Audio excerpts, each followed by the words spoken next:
ಇನ್ನು ಯಾರೆಲ್ಲ ನನ್ನ ವ್ಲಾಗಿಗೆ ಸಬ್ಸ್ಕ್ರೈಬ್ ಮಾಡಲಿಲ್ಲ ಬೇಗ ಬೇಗ ಬಂದು ಸಬ್ಸ್ಕ್ರೈಬ್ ಮಾಡಿ ಅಂತ ಹೇಳ್ತಾ, ಹಾಗೆ ಸೈಡಲ್ಲಿ ಕಾಣ್ತಿರೋ ಒಂದು ಲೈಕ್ ಬಟನನ್ನು ಪ್ರೆಸ್ ಮಾಡಿ ಅಂತ ಹೇಳ್ತಾ ಇದ್ದೀನಿ. ಸೊ ಇವತ್ತಿನ ವ್ಲಾಗನ್ನು ಸ್ಟಾರ್ಟ್ ಮಾಡ್ತಾ ಇದ್ದೀನಿ. ಹಾಯ್ ಹಲೋ ನಮಸ್ಕಾರ, ಹೇಗಿದ್ದೀರಾ ಎಲ್ಲರೂ? Welcome back to Arya family next vlogs. So ಇವತ್ತು 4ನೇ ದಿನದ ಪೂಜೆ ನಡೀತಾ ಇದೆ, ನವರಾತ್ರಿ ವೈಭವ.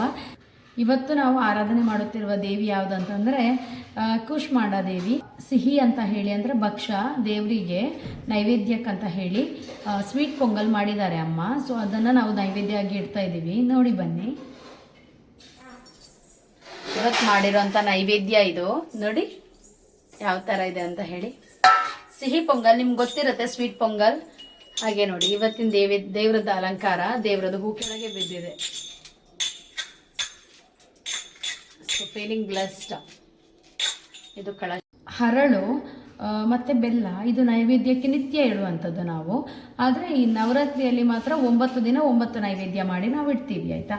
ಸೊ ಇದು ನಮ್ಮದು ನವರಾತ್ರಿದು ಸ್ಪೆಷಾಲಿಟಿ. ಹಾಗೆ ಇವತ್ತು ನೀಲಿ ಕಲರ್ ನಮ್ಮದು. ಆ್ಯಕ್ಚುಲಿ ನಾವು ಪೇಪರಲ್ಲಿ ಬಂದಿರೋದೇ ನಾವು ಕಲರನ್ನು ಫಾಲೋ ಮಾಡಿದ್ದೀವಿ, ಉಡುಪಿಯವರು. ಹಾಗಾಗಿ ಉಡುಪಿಯಲ್ಲಿ ನಮಗೆ ಪೇಪರಲ್ಲಿ ಬಂದಿರೋದು ಕಲರ್ ಉದಯವಾಣಿ ವಿಜಯ ಕರ್ನಾಟಕದಲ್ಲಿ blue colour as of today. So ಇವತ್ತು ನೀಲಿ ಕಲರ್ ಇರೋದ್ರಿಂದ ಈ ಸಾರಿನ ಉಟ್ಟಾಯಿತು. ನಿನ್ನೆನೂ ದೇವಸ್ಥಾನಕ್ಕೆ ಹೋಗಿರೋ ವಿಡಿಯೋನ ನಾನು ನಿಮಗೆ ಅಪ್ಲೋಡ್ ಮಾಡಿದ್ದೀನಿ, ಆಯಿತಾ. ಶಾರ್ಟ್ಸಲ್ಲಿ ಅದನ್ನು ನೋಡ್ಕೊಂಡು ಬನ್ನಿ. ಶಾರ್ಟ್ಸಲ್ಲಿ ನಾನು ಹಾಕಿರೋಂಥ ದೇವಸ್ಥಾನ ಬಂದುಬಿಟ್ಟು ಕಡಿಯಾಳಿ ಮಹಿಷಮರ್ದಿನಿ ದೇವಸ್ಥಾನ, ಉಡುಪಿ. ಇದು ಉಡುಪಿ ಟು ಮಣಿಪಾಲ್ ಹೋಗುವ ಹೈವೇನಲ್ಲಿದೆ. ಯಾರಾದರೂ ಹೊರಗಿನವರು ಈ ಊರಿಗೆ ಬಂದು ದೇವಸ್ಥಾನ ನೋಡಬೇಕು ಅಂತಂತಂದರೆ 9 ದಿನದ್ದು 9 ದೇವಸ್ಥಾನ, ದೇವಿ ದೇವಸ್ಥಾನನ ನಾನು ಅಪ್ಲೋಡ್ ಮಾಡಿರ್ತೀನಿ. ಇವತ್ತು ನಾನು ಪ್ಲ್ಯಾನ್ ಮಾಡ್ತಾ ಇರೋದು ಅಂಬಲ್ಪಾಡಿ ದೇವಸ್ಥಾನ ಉಡುಪಿಗೆ. ಅದರದ್ದು ಶಾರ್ಟ್ಸ್ ಇವತ್ತು ಅಪ್ಲೋಡ್ ಆಗುತ್ತೆ, ಆಯಿತಾ. ಇವತ್ತು ಒಂದು ನಾನು ಆಧ್ಯಾತ್ಮಿಕ ಟಿಪ್ ಕೊಡ್ತಿದ್ದೀನಿ. ಅದು ಏನು ಅಂತಂದರೆ, ಯಾರಿಗೆಲ್ಲ ಈ ಹಣದ್ದು ತೊಂದರೆ ಇರ್ತದೆ, ಸಾಲದ್ದು ತೊಂದರೆ ಇರ್ತದೆ, ಸಾಲ ಅಂತೂ ಹಾಗೇ ಆಗುತ್ತೆ ಮನುಷ್ಯರಂದ ಮೇಲೆ, ಅದು ಬಂದೇ ಬರುತ್ತೆ ನಮಗೆ ಯಾವ ಟೈಮಲ್ಲಾದರೂ ಸಾಲ ಮಾಡುವಂಥ ಪರಿಸ್ಥಿತಿ. ಅಂದರೆ ನಾರ್ಮಲಿ ಹೀಗೆ ಸಾಲ ಮಾಡೋದಲ್ಲ, ಲೈಕ್ ಮನೆ ಕಟ್ಟಲಿಕ್ಕೋ ಮದುವೆಗೋ ಯಾವುದಕ್ಕಾದರೂ ಒಂದು ಇಂಥದ್ದಿರೋವಾಗ ನಿಮಗೆ ಒಂದು ಏನು ಸಾಲ ಬಾಧೆ ಅಂತ ಹೇಳೋ ಒಂದು ನೆಗೆಟಿವ್ ಪವರನ್ನು ತೆಗಿಲಿಕ್ಕಂತ ಪ್ರತಿಯೊಬ್ಬರು ಗಂಡು ಹಾಗೆ ಹೆಣ್ಣು ಒಂದು 2 ಏಲಕ್ಕಿನ ಗೊತ್ತಿದೆಯಲ್ಲ, ಪದಾರ್ಥಕ್ಕೆಲ್ಲ ಹಾಕ್ತೀರಿ, ಇಲಾಚಿ 2 ಇಲಾಚೀಸ್, ಓಕೆ. 2 ಏಲಕ್ಕಿನ ನಿಮ್ಮ ಪರ್ಸಲ್ಲಿ ಇಟ್ಕೊಳ್ಳಿ. ಆ ಪ್ಲೇಸನ್ನು ನೀವು ಟಚ್ ಮಾಡಬಾರ್ದು, ಅಂಥ ಪ್ಲೇಸಲ್ಲಿ ಇಟ್ಕೋಬೇಕು. ಅಂತಂದರೆ ಡೈಲಿ ಟಚ್ ಮಾಡೋಂಥ ಪ್ಲೇಸಲ್ಲಿ ಇಟ್ಟರೆ ನಿಮಗೆ ಪ್ರಾಬ್ಲಮ್ ಆಗುತ್ತೆ, ಅಂದರೆ ಉದುರಿ ಹೋಗ್ಬೋದು, ಆ ಥರ ಎಲ್ಲ ಆಗ್ಬೋದು. ಅದು ಯಾವತ್ತೂ ನಿಮಗೆ ಪೀರಿಯಡ್ಸ್ ಆಗಲಿ ಏನೇ ಆಗಲಿ ಅದು ಏನೋ ಬಷ್ಟ ಆಗಲ್ಲ. ಅಂದರೆ ಅದನ್ನು ನೀವು ಪರ್ಸಲ್ಲಿ ಇಟ್ಕೊಂಡು ಕೆಲಸಕ್ಕೆ ಹೊರಡಿ. ಇದನ್ನು 2 ಮಂತ್ ಒಳಗಡೆ ನೀವು ಹೇಳ್ತೀರಾ ಯಾವ ಥರ ಪಾಸಿಟಿವ್ ಎನರ್ಜಿ ಬಂತು ನಿಮಗೆ ಅಂತ ಹೇಳಿ. ಇದನ್ನು ಟಿಪ್ಪನ್ನು ನೀವು ಇವತ್ತಿನ ದಿವಸ ಫಾಲೋ ಮಾಡಿ, ಇವತ್ತಿಂದನೇ ಇಟ್ಕೊಳ್ಳಿ. ಯಾಕಂತಂದರೆ ನವರಾತ್ರಿ ಬೇರೆ ನಡೀತಾ ಇದೆ.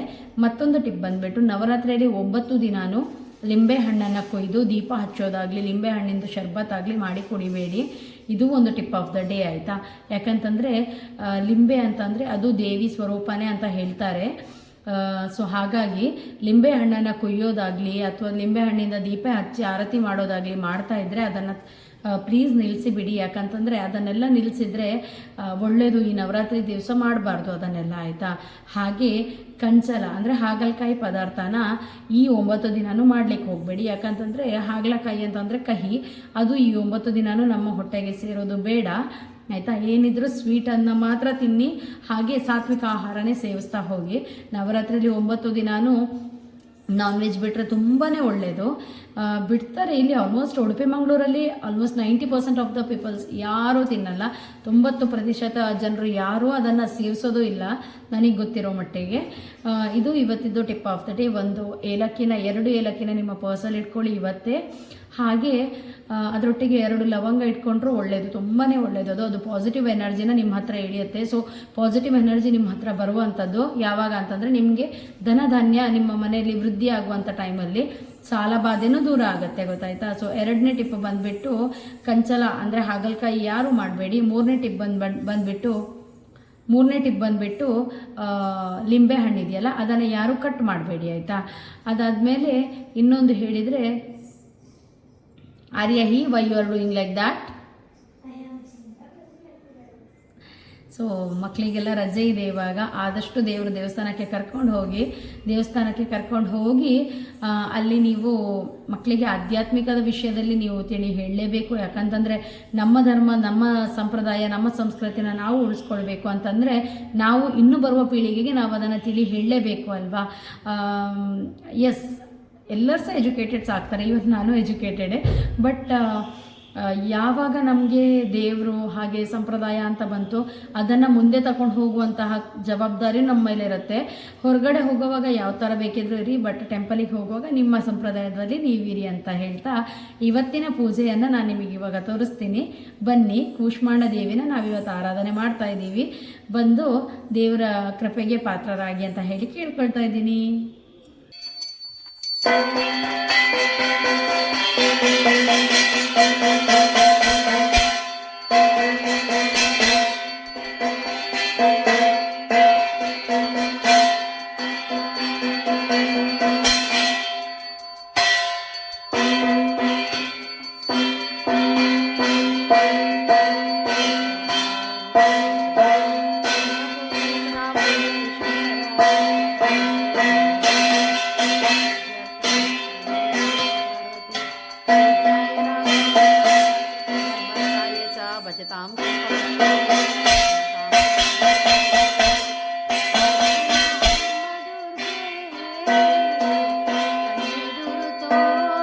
ಇದು ನಾನು ಮೊನ್ನೆ ನಿಮಗೆ ಸಾರಿ ಶಾಪಿಂಗ್ ದಿವಸ ತೋರಿಸಿದ್ದೆ ಅಲ್ವಾ, ವೈಟ್ ಆ್ಯಂಡ್ ಮರೂನ್ ಕಲರ್ ಸಾರಿ.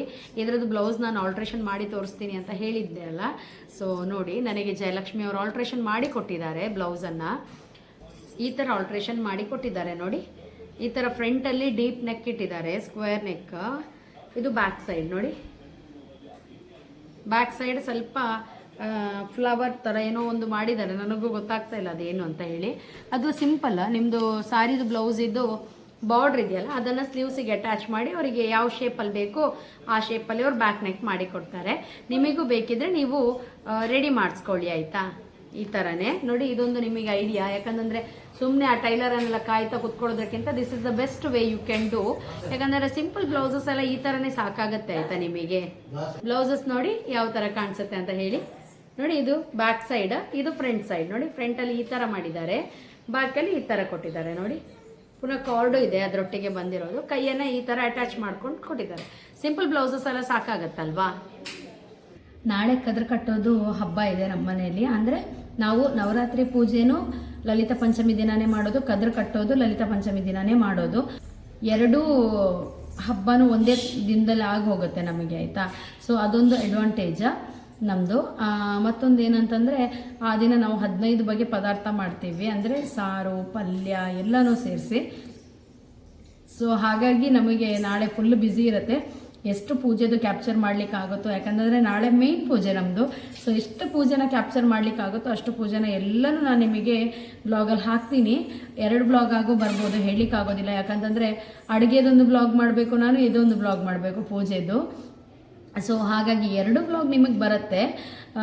ಯಾವ ಥರ ನಾವು ಪ್ರಿಪೇರ್ ಮಾಡ್ಕೋತೀವಿ, ನಾವು ಹಿಂದಿನ ದಿವಸ ಯಾವ ಥರ ಪ್ರಿಪೇರ್ ಮಾಡ್ಕೊಳ್ತೀವಿ ಎಲ್ಲರೂ ನಾನು ನಿಮ್ಮ ಜೊತೆ ಶೇರ್ ಮಾಡ್ಕೋಬೇಕು, ಅದು ನನ್ನ ಆಸೆ. ಸೊ ಶೇರ್ ಮಾಡ್ಕೊಡ್ತೀನಿ ಆಯಿತಾ. ಹೀಗೆ ಈ ಫ್ಯಾಮಿಲಿ ಡೆಸ್ ಬ್ಲಾಗನ್ನು ಸಪೋರ್ಟ್ ಮಾಡ್ತಾಯಿರಿ, ಲೈಕ್ ಮಾಡ್ತಾಯಿರಿ, ಶೇರ್ ಮಾಡ್ತಾಯಿರಿ, ಫ್ರೆಂಡ್ಸಿಗೆ ಶೇರ್ ಮಾಡ್ತಾಯಿರಿ ಅಂತ ಹೇಳ್ತಾ ಇವತ್ತಿನ ಈ ದಿನದ ಬ್ಲಾಗನ್ನು ಮುಗಿಸ್ತಾ ಇದ್ದೀನಿ. Thank you all, love you all, bye.